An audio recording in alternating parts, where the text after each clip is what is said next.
Bonjour Lisa, Bonjour. nous venons un petit peu vous informer sur vos nouveautés, sur vos travaux Mhm. pour ce nouveau salon de médecine. Donc là, Donc ma nouveauté, c'est ça. C'est pas de la bande dessinée à proprement dit, c'est de l'illustration. Toujours sur le thème de la mort, le personnage de la mort encapuchonné. Donc là, elle a posé sa faux, elle va se promener, elle erre dans la nature. C'est beaucoup en lien avec la nature.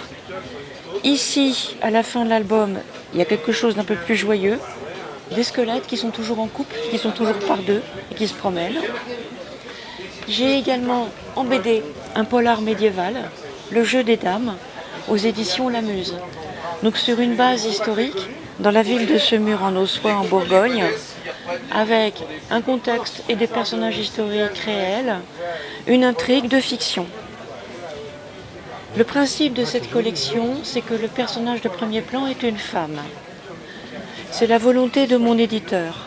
Donc vous trouverez ma consoeur un peu plus loin, Claire, avec Marie-Madeleine. Et moi, j'ai l'autre album. Donc une femme qui va avoir connaissance d'un complot et qui, avec ses copines, va essayer de le déjouer.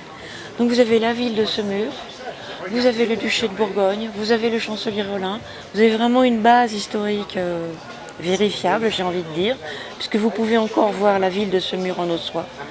Mais vous avez par là-dessus une histoire qui est complètement inventée.